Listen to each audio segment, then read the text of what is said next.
Assalamualaikum warahmatullahi wabarakatuh. Bismillah walhamdulillah wa qad kafa. Assalatu wassalamu ala sayyidil mustafa wa ala alihi wa ashabihi wa man kana bi atharihim muqtafa, amma ba'd.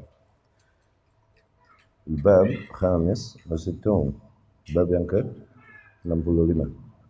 Qala al-muallif rahimahullah, al-imam al-muallif rahimahullah berkata, wal imanu bi anna Rasulullah sallallahu alaihi wasallam hina kallama ahlal qalib yawm Badr ay al-musyrikin kanu yasma'una kalama. Dan juga mengimani bahwasanya Rasulullah sallallahu alaihi wasallam ketika ia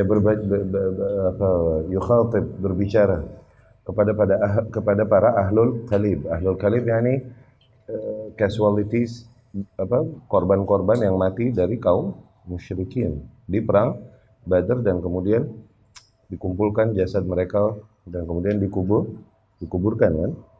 Nah, Rasul berbicara kepada mereka. Nah, kita mengimani bahwasanya mereka mendengar kalam Rasulullah sallallahu alaihi wasallam. Ya. Syarah. Ar-Rasulullah mu'jizat. Rasul sallallahu alaihi wasallam punya bentuk banyak mu'jizat. Ya, wal mu'jizah hiya al-amr al-khaliq lil 'adah wa laysa lil insani fiha 'amal.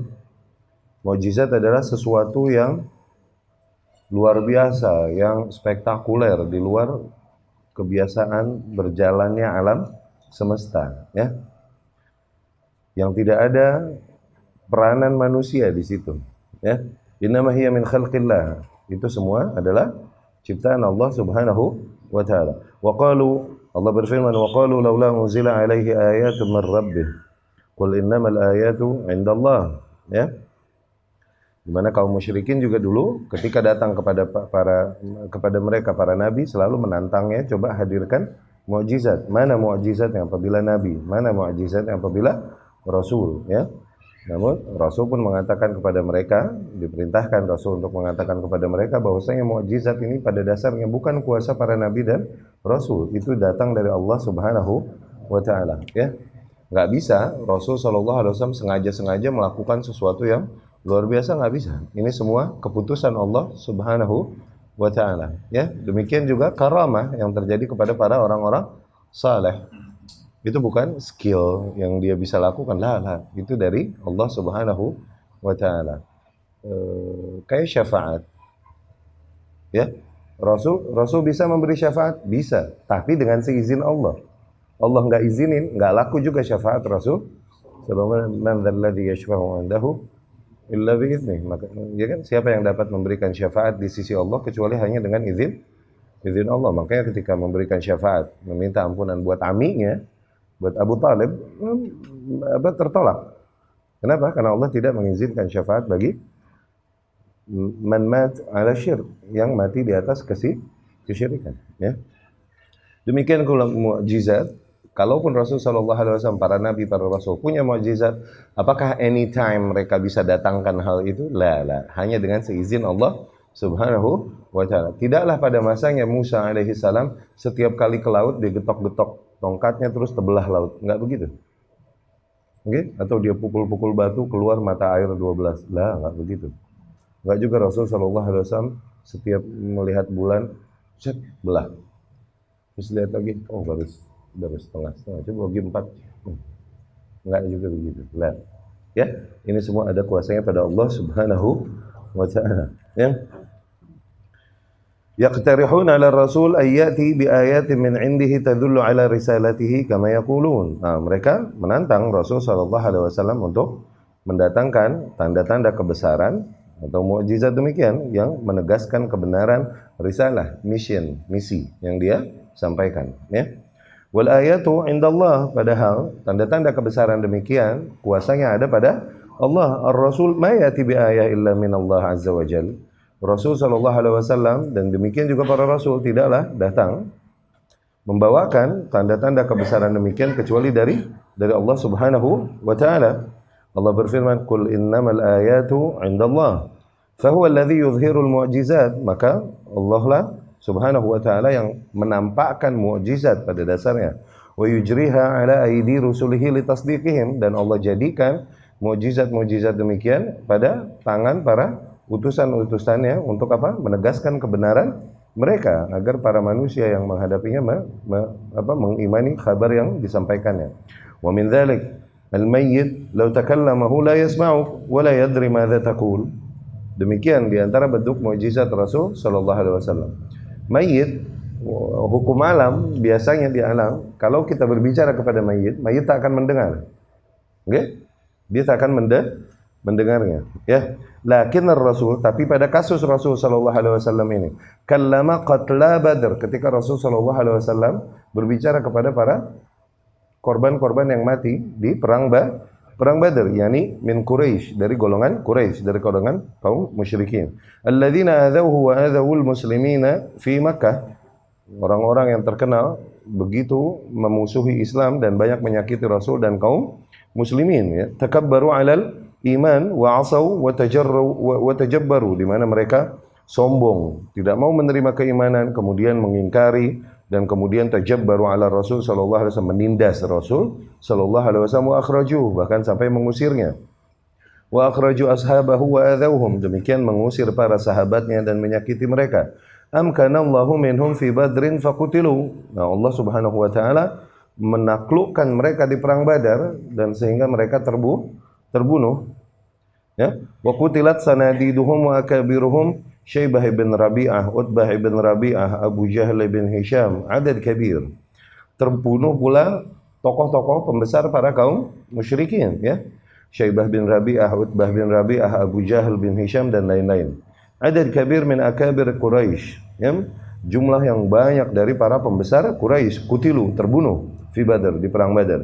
Thumma amara bihim Nabi sallallahu alaihi wasallam fa ulqu fi qalib min abar Badr. Kemudian Nabi pun memerintahkan agar jasad-jasad kaum Quraisy ini dilemparkan ke sebuah lubang di antara sungai-sungai yang ada di di antara tanah-tanah yang ada di Badr, yakni dikubur di satu lubang, ya. Di antara tanah-tanah daratan yang ada di daerah Badr. Wa waqafa alaihim Nabi sallallahu alaihi wasallam wa khatabahum. Nabi pun sallallahu alaihi wasallam berdiri menghadap jasad mereka dan berkata kepada mereka, ya fulan ibn fulan, ya Abu Jahal bin Hisham, ya Utbah, ya Syaibah, ya Umayyah. Tuh. Nabi berkata kepada jasad-jasad yang tersebut, ya. Ya Abu Jahal, ya Utbah, ya Syaibah, ya Umayyah. Khatabahum wahidan. Nabi berkata kepada mereka satu persatu, hal wajadtum ma wa'ada rabbukum haqqan? Apakah kalian temukan apa yang dijanjikan oleh Rabb kalian benar? Fa inni wajadtu ma wa'ada rabbi haqqan, karena sesungguhnya aku telah menemukan, membuktikan bahwa apa yang dijanjikan oleh Tuhanku sungguh benar. Ya. Qala lahu Umar pun berkata radhiyallahu anhu, Ibnu Al-Khattab, kepada Rasul sallallahu alaihi wasallam, ya Rasulullah, kaifa tukallimuhum wa qad jayyafu wa hum la yasma'un? Ya Rasulullah, kok bisa kau berbicara kepada mereka sementara jasadnya sudah membeku, ini udah kaku, ya, dan mereka tak mendengar. Rasul berkata, ma antum bi asma' lima aqulu minhum lakinnahum la yantiqun aw la yatakallamun. Sungguh tidaklah kalian lebih dapat mendengar apa yang aku katakan daripada mereka. Tidaklah kalian yang masih pada hidup lebih dapat mendengar yang aku katakan daripada jasad-jasad ini. Yani sama, dapat mendengar. Ya, tapi mereka nggak bisa ngomong balik, nggak bisa balas. Ya, hadhihi mu'jizah min mu'jizatir Rasul sallallahu alaihi wasallam ajraha Allahu ala yadi. Ini adalah di antara mu'jizat dari mu'jizat Rasul sallallahu alaihi wasallam yang Allah jadikan pada Rasul sallallahu alaihi wasallam. Ya. Nah, di antara usul keimanan Ahlus Sunnah mengimani mu'jizat. Nah, sebagaimana selalu kita katakan, dimasukkan satu poin di antara bab-bab usul, berarti di situ ada penyimpangan, ya. Muncul sebuah kaum yang menolak adanya mu'jizat dan karamah demikian, buat mereka ini nggak masuk akal, gitu. Berbeda dengan Ahlus Sunnah, kita mengimani hal ini, ya. Mu'jizah itu bahkan ada dari zaman-zaman sebelumnya. Setiap kaum ketika didatangi Nabi atau Rasul, setiap kamu ketika didatangi Nabi atau Rasul, mereka pasti akan meminta bukti kebenaran Nabi atau Rasul ini dengan apa? Dengan minta mu'jizat. Tapi seringkali udah dibawain mu'jizat juga masih membangkang. Tapi di antara mereka ketika dibawakan mu'jizat beriman memang. Sebagaimana kaumnya Nabi Saleh ketika mereka meminta Mukjizat, dikasihlah onta. Dikeluarkan onta dari gunung batu. Maksudnya tuh, mukjizat. Ya kan? Ya, sesuatu yang di luar kebiasaan alam semesta. Ya kan? Baru naqatallahi wa suqyaha fakadzabuhu faqaruha. Ini ontanya Allah, jaga baik-baik, pelihara baik-baik. Nah, bukannya nabinya diimani, malah apa? Diingkari nabinya, ontanya bukan dijaga baik-baik, malah disembeli. Itulah kurang ajar kaum terdahulu. Lihat, udah dibawakan mukjizat pun seringkali tetap ya hati mereka tidak beriman, ya. Mukjizat pada dasarnya dinamai mukjizat artinya melemahkan, dalam artian mematikan musuh sehingga dia tidak bisa melakukan apa-apa lagi. Itu ajaza yu'jizu, melemahkan artinya. Oke? Fungsinya mukjizat seolah-olah memojokkan manusia sampai titik di pojok banget dan gak ada pilihan lain buat mereka kecuali mesti bilang beriman, menerima kabar yang dibawakan Rasul tersebut. Seolah-olah mukjizat ini bilang sama manusia bahwasanya benar Rasul ini adalah utusan dari Allah Subhanahu wa taala. Tuh fungsi mukjizat seolah-olah bilang begitu kepada manusia. Naruh manusia di pojok. Nggak ada pilihan lain kecuali harus beriman. Itu fungsi mukjizat itu pada dasarnya. Ya. Terjadi pada Rasul sallallahu alaihi wasallam juga yang terjadi kepada para nabi-nabi terdahulu, ya. Mukjizat yang sifatnya hissi. Hissi ini dapat kelihatan mata, ya. Mukjizat yang ada pada Rasul sallallahu alaihi wasallam diantaranya adalah Al-Qur'anul Karim, juga diantara bentuk mukjizatnya. Satu-satunya kitab yang masih bertahan dan enggak berubah, ya. Dan kemudian juga banyak yang ilmu pengetahuan yang terkandung di dalam Al-Qur'anul Karim yang baru diketahui manusia jauh berabad-abad setelah zaman Rasul sallallahu alaihi wasallam. Demikian pula pada sunnah nabawiyah. Dikarenakan apa? Wahyu. Ya. Sunnah ini wahyu sebagaimana Al-Quran juga wahyu. Demikian yang diyakini ahlus sunnah. As-sunnah indana, al-wahyu indana wahyan. Wahyu yang kita yakini dua wahyu. Wahyul kitab sama wahyu sunnah. Ya. Banyak mukjizat yang sifatnya scientific, ya, scientific. Ini dibilang min i'jazil Quran, di antara bentuk i'jaz al-ilmi, ya, bentuk mukjizat dari sisi saintis. Dan banyak sisi-sisi juga dari Al-Qur'an yang bentuk mukjizat, di antaranya adalah tingkat syair yang tingkat keindahan bahasa yang sangat tinggi, yang bahkan para penyair pada masa itu yang benar-benar sangat memahami syair, ketika mendengar susunan bahasa Qur'ani, mereka langsung dapat menangkap bahwasanya ini bukan syair, ini bukan bahasa manusia, ini terlalu indah dibilang bahasa manusia. Mereka yang punya chemistry itu menguasai syair dengan baik, ilmu syairnya, ilmu sastra bahasa Arabnya udah mentok, ketika mendengar susunan bahasa Qur'ani bisa menangkap itu. Ini too good, too beautiful, terlalu indah, terlalu baik untuk menjadi susunan bahasa manusia. Ini bukan bahasa manusia. Itu dari sisi sastranya memang begitu. Dan dari sisi ilmiah juga banyak terbukti, ya kan?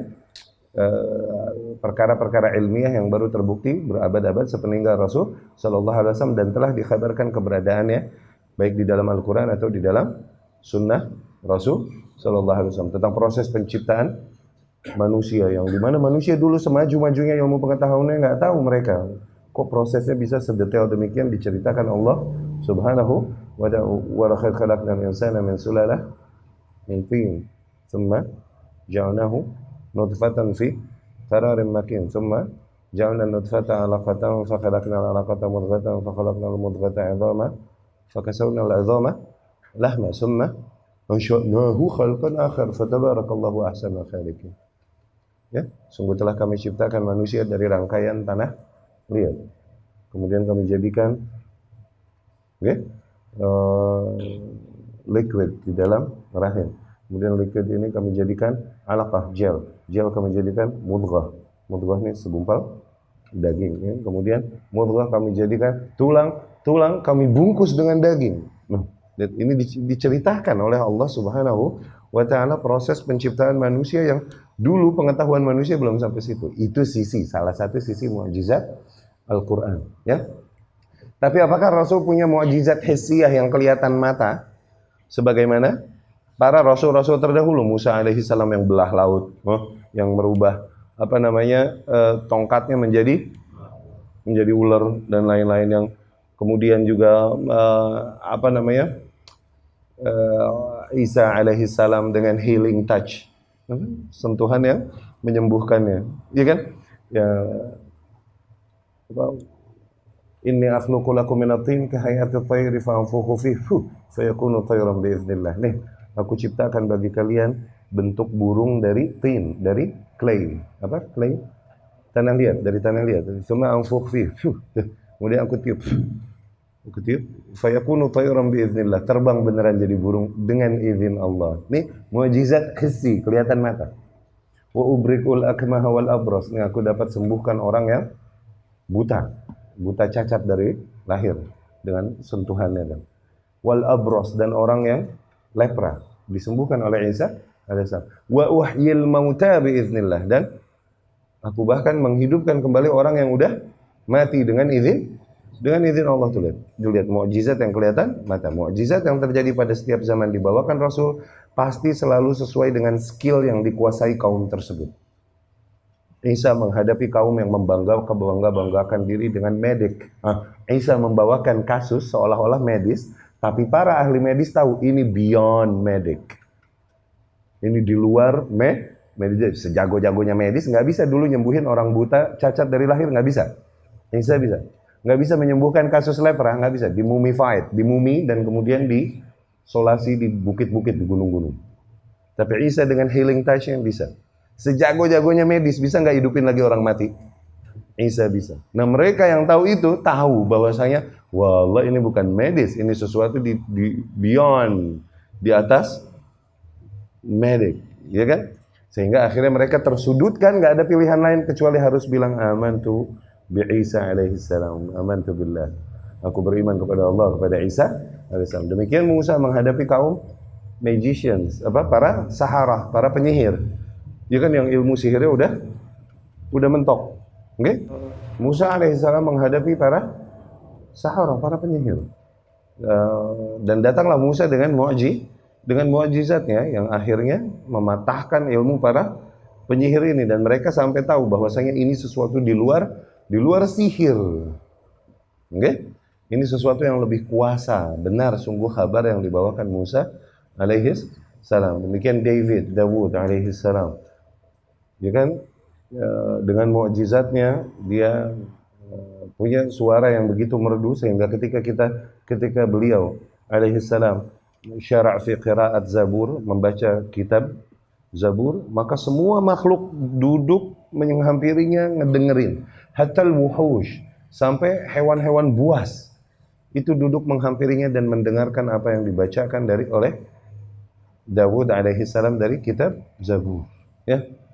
Nah, Rasul SAW punya nggak mukjizat hissinya? Punya juga, mengalami juga. Seorang Arabi, di riwayat Ibnu Umar radhiyallahu anhu, seorang Arabi menghampiri, Arabi ini Badui, ya, yang dengan tabiatnya yang polos dan nggak terlalu berbasa-basi sebagaimana orang kota, oke? Nah, mendatangi Muhammad SAW dan berkata, anta nabi, benar kau nabi? Mursalun ant, katanya kau diutus beneran? Rasul pun dengan naam, iya. Begitu. Wa ma ayatu irsalik? Mukjizatnya apa coba? Gitu. Badui mau dikata apa? Akhirnya Rasul bilang, "Atara hadhihi an-nakhlah? Apakah kau melihat tuh pohon korma muda di sono?" Iya. Bagaimana menurutmu kalau lau da'ut, aku panggil pohon korma itu dan dia menghampiriku dan dia bersaksi bahwa aku nabi? Awa kunta musaddiqi? Apa kau akan beriman padaku? Kata ni Badui, awas tastati, memang kau bisa? Waduh, bisa, kata Rasul. Akhirnya Rasul pun SAW memanggil korma tersebut, kemudian pohon korma tersebut pun membelah bumi. Tashukkul arda syaqqa, tahuddul arda khadda. Membelah bumi, berjalan menghampiri Rasulullah sallallahu alaihi wasallam dan bersalam kepada Rasul sallallahu alaihi wasallam. Dan Rasul bertanya, "Man ana?" Anta Rasulullah. Dan kemudian Rasul memerintahkannya kembalilah pohon korma itu ke tempat awalnya. Ini bukan Harry Potter bro, bukan. Beneran. Badui itu pun kembali kepada kaumnya dan berkata kepada kaumnya, "Ji'tukum min 'indi asharin nas." Barusan aku bertemu dengan orang yang jago sihir luar biasa. Kemudian insyiqaq al-qamar, dibelahnya bulan oleh Rasul sallallahu alaihi wasallam. Kemudian keluarnya susu dari sela-sela antara kuku dan jarinya. Kemudian makanan yang didoakan ya, membawakan keberkahan. Makanan yang sangat sedikit di kasus Jabir bin Abdullah bin Al-Haram radhiyallahu anhu sampai bisa memberi makan kaum yang begitu banyak dan dalam kondisi sangat kelaparan dan tidak berkurang sedikit pun kamiyah, kuantiti dari makanan tersebut. Ya, ini pun terjadi pada Rasulullah sallallahu alaihi wasallam. Ala kulli hal kita mengimani mukjizat.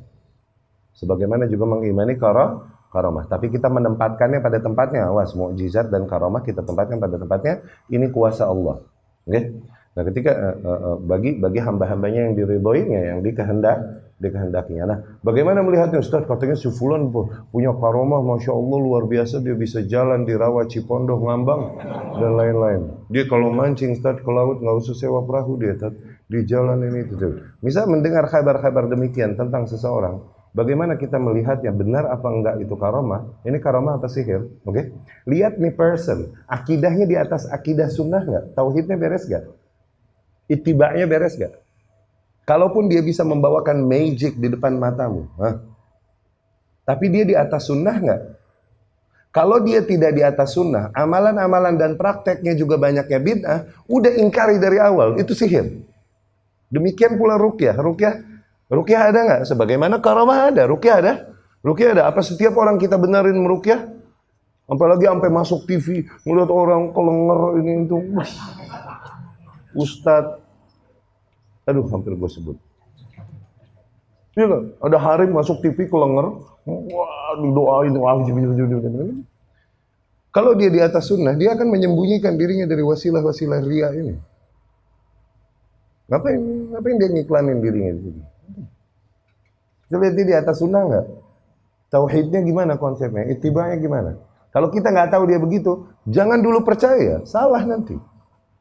Mendingan tawakuf, nggak tahu, wallahu a'lam. Tapi kalau kita tahu, dia hak di atas sunnah dan hadis. Bagaimana terjadi karamah pada para sahabat radhiyallahu anhum, juga pada para tabi'in radhiyallahu anhum. Terjadi. Mereka di atas hak, di atas sunnah yang hak. Itu karamah baru. Sekarang ahli syirik, ahli bid'ah, oke? Terbukti dia potong-potong tangannya pakai golok, nggak berdarah, dia bacok-bacok. Ente mau bilang itu karamah? Apa sihir? Sihir, pinjam goloknya, ente baca bismillah, baca qul huwallahu ahad, ente bacokin coba. Awas, jangan mentang-mentang iya kan muslim mengimani mukjizat, mengimani karamah, terus akhirnya sesampah-sampahnya penipuan ente bilang karamah. Jangan, awas. Sebagaimana kita mengimani gaib, oke? Ketika kita mengingkari seseorang yang dengan keyakinan yang rada klinik dan lain-lain, nggak boleh ente mengimani yang kayak gitu, nggak ada itu yang kayak gitu. Kita kan orang Islam harus beriman sama yang gaib. Lah, benar beriman sama yang gaib, tapi haruskah kita meyakini bahwa itu jembatan ada penunggunya? Sebagaimana itu setan udah, jangan. Awas, batasannya mana? Kita nggak juga liberal, Mu'tazilah yang akhirnya tidak mengimani perkara-perkara demikian. Tapi nggak juga bablas kayak kaum musyrikin yang akhirnya meyakini adanya kekuatan-kekuatan pada makhluk-makhluk tertentu, mukjizat, karamah, apa tahu. Enggak juga begitu bahlul. Awas, kita di tengah ahlus. Kita meyakini adanya mukjizat, iya. Kita meyakini adanya karamah, iya. Buat hamba-hamba yang Allah ridhoi, dan tidak akan Allah ridhoi kecuali dia di atas tauhid yang hak, di atas manhaj yang hak. Oke lah. Ya kan? Nah, di antara mukjizat yang terjadi pada Rasul sallallahu alaihi wasallam adalah ini. Rasul sallallahu alaihi wasallam yukallim ahla Badr. Karena umumnya manusia itu kalau udah meninggal diomongin enggak dengar. Tapi dibuat Rasul sallallahu alaihi wasallam berbicara kepada mereka dan mereka mendengarnya, oke? Kepada para tokoh-tokoh yang banyak menyakiti Rasul sallallahu alaihi wasallam, Utbah bin Rabi'ah dan lain-lain ini, Orang-orang yang ketika Rasul sallallahu alaihi wasallam salat di hadapan Ka'bah, dicekiknya Rasul sallallahu alaihi wasallam sehingga megap-megap nggak bisa nafas. Yang seketika Rasul sallallahu alaihi wasallam sujud di Ka'bah, dilemparinya dengan bangkai-bangkai jeroan hewan sesembelihan dan lain-lain, dilemparinya sehingga Rasul tak bisa lagi berdiri. Tidaklah dapat berani menolongnya kecuali Abu Bakar dan putrinya Fatimah radhiyallahu anha. Ibnu Mas'ud cerita, Rasul sallallahu alaihi wasallam ketika sujud dilempari bangkai-bangkai hewan, bangkai-bangkai jeroan hewan ini, dilempari kepada kepala Rasul sallallahu alaihi wasallam sehingga dia tak bisa mengangkatnya dari sujud. Abdullah bin Mas'ud melihat itu dan tak bisa melakukan apa-apa. Akhirnya kita berkata Fatimah radhiyallahu anha yang lari dan kemudian membersihkan itu dari kepala ayahnya dan kemudian mengangkat ayahnya. Baru Rasul sallallahu alaihi wasallam mengangkat tangan dan kemudian mendoakan kematian bagi tokoh-tokoh tersebut yang beneran mati di Badr. Itu. Jadi di beberapa saat Rasul sallallahu alaihi wasallam sedang sholat kemudian dililit dengan kain dan kemudian dicekek dari belakang oleh Ibn Rabi'ah ini. Sehingga Rasul nggak ada yang berani menolong. Siapa? Semuanya berada dalam keadaan lemah. Yang berani maju dan kemudian mendorong Ibn Rabi'ah ini adalah siapa? Abu Bakar radhiyallahu anhu.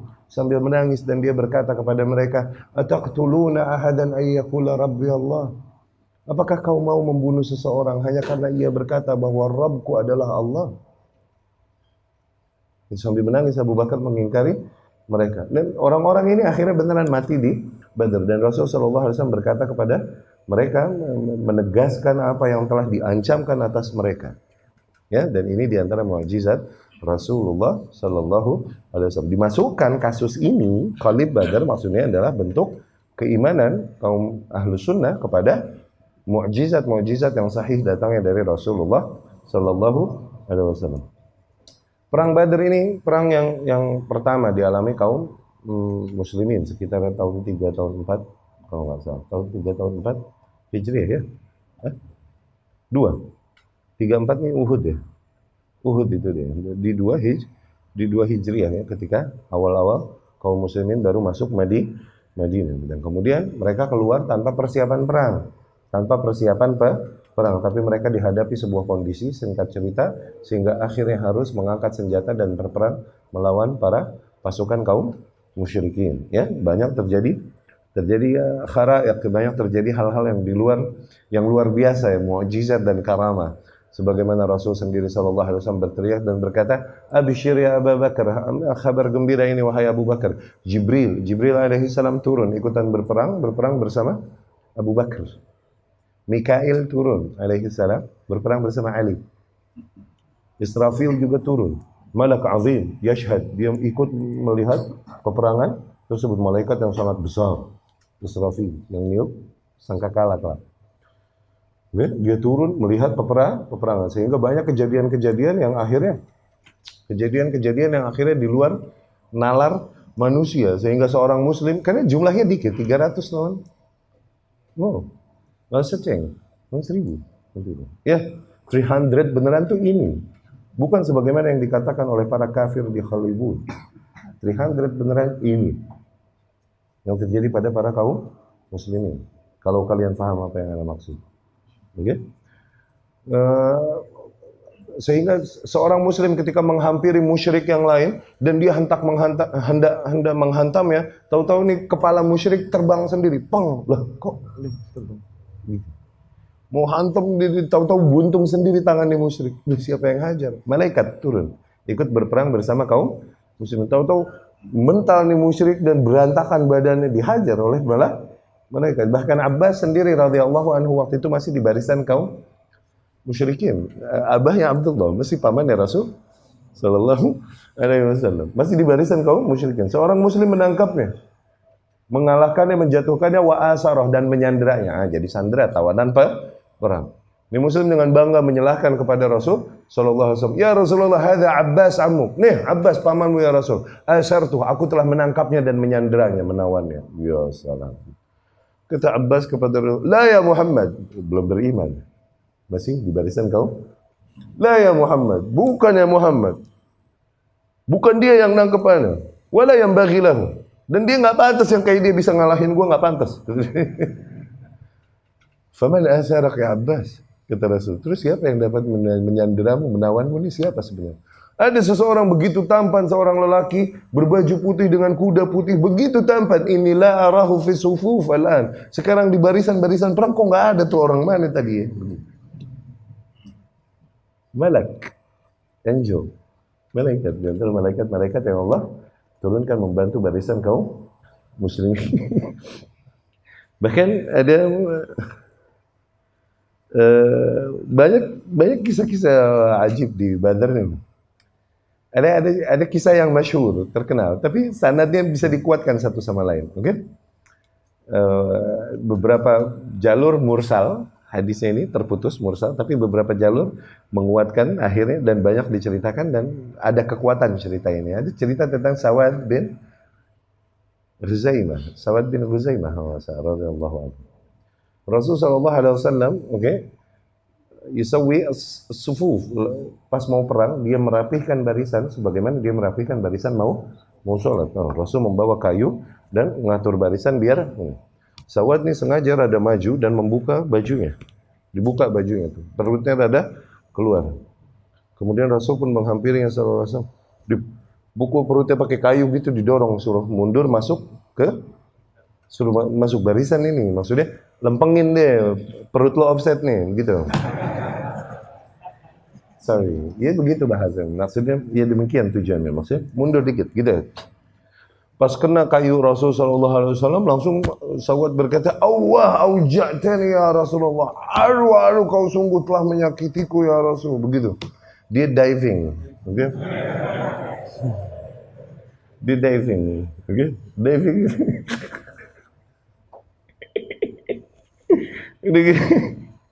Akhirnya Rasul gitu, "Malak ya Sawad, kenapa kau? Auja'tani ya Rasulullah, sungguh kau telah menyakitiku ya Rasulullah." Dan kau mengajarkan keadilan dan hikmah kepada manusia. Ana aqtas minnak. Sekarang aku ingin menuntut keadilan darimu. Aku ingin membalasmu. Oh. Jadi Rasul memberikan kayunya padanya. Sahabat-sahabat yang lain tentunya gregetnya, Mas. Enggak, Rasul nih. Enggak, aku ingin aqtas minnak. Diberikan kayunya. Balas aku, kata Rasul. Ya Rasulullah, ini kuntu kasyifan an batni. Tadi perut aneh kebuka, langsung kulit yang kehajar. Akhirnya Rasul yakshif batna. Rasul pun membuka kulit perutnya biar dipukul oleh Sawad. Falamman kasyaf, dan ketika terbuka kulit perut Rasul sallallahu alaihi wasallam, inkab.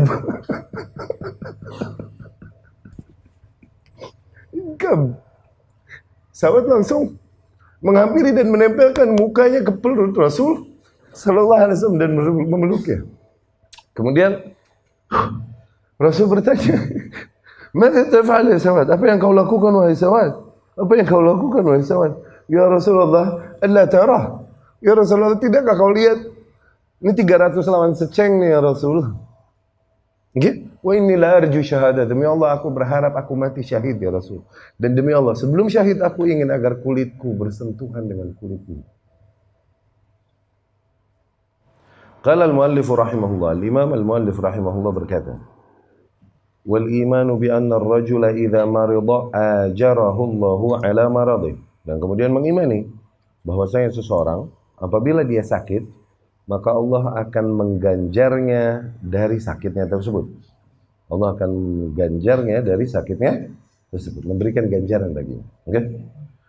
Wasyahidu ya'juruhu Allahu ala syahadati. Sebagaimana seorang syahid yakni yang mati syahid, maka Allah akan mengganjarnya berangkat dari syahadah, dari kasus kematian syahidnya tersebut. Ya. Syekh Saleh Fauzan hafizahullah berkata, Allah la yadhi' ajral mu'minin. Sesungguhnya Allah la yudhi', tidak akan menyia-nyiakan, tidak akan melupakan pahala bagi orang-orang yang berbuat baik, yang beriman. Ya. Wa yujri al-masa'ib 'alal mu'minina litamhis, dan Allah seringkali menimpakan musibah-musibah kepada kaum mukminin, tujuannya litamhis, untuk membersihkan mereka dan membersihkan barisan mereka, membersihkan diri mereka dari dosa dan membersihkan barisan mereka dari orang-orang yang berimannya hanya pengakuan lidahnya saja. Gitu. Ya. Jadi Allah menimpakan musibah untuk membersihkan. Bersihkan apa? Bisa individu dan bisa kaum. Pada individu membersihkan dia dari dosa-dosanya. Pada kaum membersihkan barisan kaum muslimin dari orang-orang yang hanya mengakui keimanan dengan lidahnya saja. Dari situ Allah timpakan fitnah, Allah timpakan ujian, musibah dan lain-lain. Aw li mudha'afat al-ajr, atau Allah timpakan musibah bisa jadi agar mendapatkan ganjaran yang berkali lipat. Faqad yujriha Allahu ala al-mu'minina takfiran li khataya. Kadang Allah timpakan musibah tersebut kepada kaum mukmin takfiran li khataya, ya, sebagai bentuk kifarat bagi dosa-dosanya, yakni penghapus. Wa tamhisan lahu minadz-dzunub, membersihkannya dari dosa-dosa. Wa qad yakunu lahu khataya yujriha alaihi li raf'ihi darajatih.